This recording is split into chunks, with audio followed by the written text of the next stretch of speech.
Hola, damos gracias a Dios por la oportunidad de volver a compartir con ustedes la ruta de lectura bíblica para el día de hoy, capítulo 18 y 19 de Primera de Samuel. Vamos a hacer un resumen de los capítulos. Estos tratan acerca de la amistad que inicia entre David y Jonathan, pero también la envidia que da origen a una persecución bien tremenda que inicia el rey Saúl en contra de David. Entonces, vayamos para allá. Primera de Samuel, capítulo 18. Después de que David terminó de hablar con Saúl, conoció a Jonathan, el hijo del rey. De inmediato se creó un vínculo entre ellos, pues Jonathan amó a David como a sí mismo. A partir de ese día, Saúl mantuvo a David con él y no lo dejaba volver a su casa. Al día siguiente, un espíritu atormentador, estoy en el versículo 10, de parte de Dios abrumó a Saúl y comenzó a desvariar como un loco en su casa. David tocaba el arpa, tal como lo hacía cada día, pero Saúl tenía una lanza en la mano y de repente se la arrojó a David, tratando de clavarlo en la pared, pero David lo esquivó 2 veces. Después Saúl tenía miedo de David porque el Señor estaba con David, pero se había apartado de él. Finalmente lo echó de su presencia y lo nombró comandante sobre 1000 hombres, y David dirigía fielmente a las tropas en batalla. Él siguió teniendo éxito en todo lo que hacía porque el Señor estaba con David. Cuando Saúl reconoció esto, le tuvo aún más miedo, pero todos en Israel y en Judá amaban a David porque tenía tanto éxito al dirigir a sus tropas en batalla. Versículo 28. Cuando Saúl se dio cuenta de que el Señor estaba con David y cuando su hija Mical lo amaba, le tuvo aún más miedo y quedó como enemigo de David para el resto de su vida. Cada vez que los comandantes filisteos atacaban, David tenía más éxito en contra de ellos. Cada vez que los comandantes filisteos atacaban, David tenía más éxito en contra de ellos que todos los demás oficiales de Saúl. Por eso el nombre de David llegó a ser muy famoso. Saúl les dijo a sus siervos y a Jonathan que asesinaran a David. Pero Jonathan, debido a su profundo cariño por David, le contó acerca de los planes de su padre. Lo previno. Habló con su padre acerca de David, diciéndole muchas cosas buenas de él. Así que Saúl escuchó a Jonathan y juró: tan cierto como que el Señor vive, David no será muerto. Después Jonathan llamó a David y le contó lo que había sucedido. Lo llevó ante Saúl y David sirvió en la corte igual que antes. La guerra se desató nuevamente y David dirigió a sus tropas contra los filisteos. Los atacó con tanta furia que todos huyeron. Pero cierto día, cuando Saúl estaba sentado en su casa con una lanza en la mano, de repente el espíritu atormentador de parte del Señor vino sobre él como antes, mientras David tocaba el arpa. Saúl entonces arrojó la lanza, pero David la esquivó y, dejando la lanza clavada en la pared, huyó y escapó en medio de la noche. Versículo 11 del capítulo 19. Entonces Saúl mandó tropas para vigilar a la casa de David. Se les dio la orden de que mataran a David cuando saliera la mañana siguiente, pero Mical, esposa de David, le advirtió: si no te escapas esta noche, te matarán por la mañana. Así que ella lo ayudó a huir. Entonces David se escapó y fue a Ramá para ver a Samuel, y le contó todo lo que Saúl le había hecho. Samuel se llevó a David a vivir con él a Nayot. Cuando Saúl se enteró de que David estaba en Nayot de Ramá, envió tropas para capturarlo. Pero cuando llegaron y vieron que Samuel dirigía a un grupo de profetas que estaban profetizando, el Espíritu de Dios vino sobre los hombres de Saúl y ellos también comenzaron a profetizar. Cuando Saúl se enteró de lo que había pasado, envió a otras tropas, pero ellos también profetizaron. Lo mismo sucedió por tercera vez.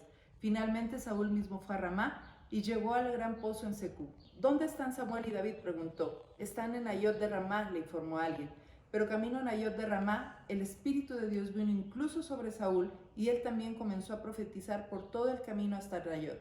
Se quitó la ropa a tirones y quedó desnudo, acostado sobre el suelo todo el día y toda la noche, profetizando en presencia de Samuel. La gente que lo vio exclamó: ¿qué? ¿Hasta Saúl es profeta? Esta historia de la Biblia está llena de matices muy importantes.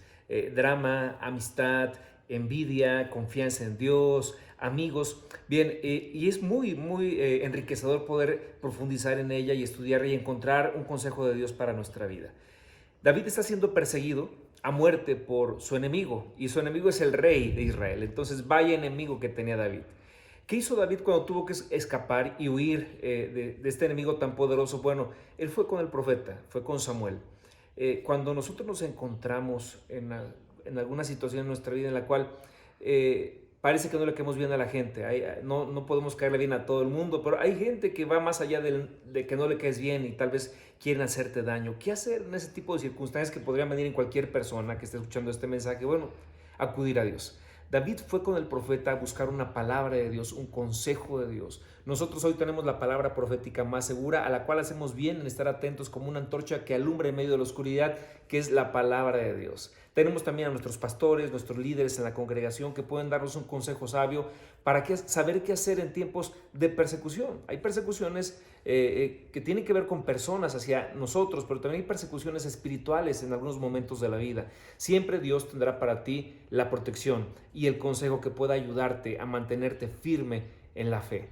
Lo que pasa en este caso es que el Espíritu de Dios directamente se encarga de proteger a David de una forma espectacular, extraordinaria. Todos los soldados que iban a matar a David caían envueltos en un manto del poder del Espíritu Santo y comenzaban a profetizar. Incluso el mismo rey Saúl, cuando se acerca, le pasa exactamente lo mismo, pero eso no era sino la evidencia del cuidado de Dios, que los apartaba de sus fines maquiavélicos, sanguinarios, de muerte, para proteger a su hijo amado David.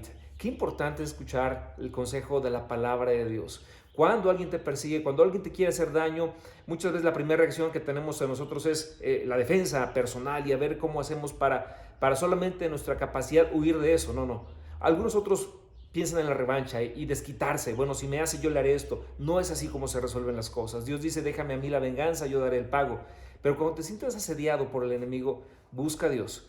Él es un poderoso gigante que cuidará de ti y el Espíritu Santo mismo te cubrirá para librarte del mal. Pero encontramos otro elemento muy interesante en esta historia, que es la amistad. Esta hermosa amistad que había entre David y Jonathan. Le voy a pedir a mi esposa que ella nos hable un poquito acerca de esto. Vemos este vínculo de amistad muy fuerte entre David y Jonathan, pero porque la fe en Dios los unía más que otra cosa.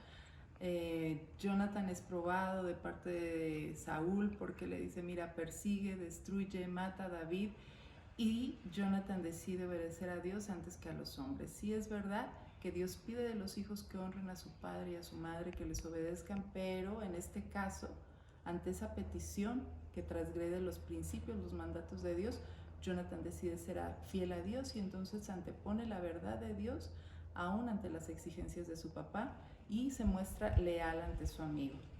Qué padre, qué bueno tener amigos leales. Cultiva una amistad duradera, cultiva una amistad fincada en los principios de Dios, en la verdad, en el amor, en la compasión, en la fe, porque esas amistades son las que Dios bendice. Y bien, cuando Jesús en el Nuevo Testamento aborda el tema de los enemigos, lo hace de una forma completamente distinta a lo que este mundo te aconsejaría. Porque este mundo te diría, bueno, si te golpea, golpéalo. Si te persigue, persíguelo. Si te trata de matar, bueno, haz lo mismo. Pero Jesús es extraordinario en el sentido que Él nos habla acerca de los enemigos de una forma completamente diferente.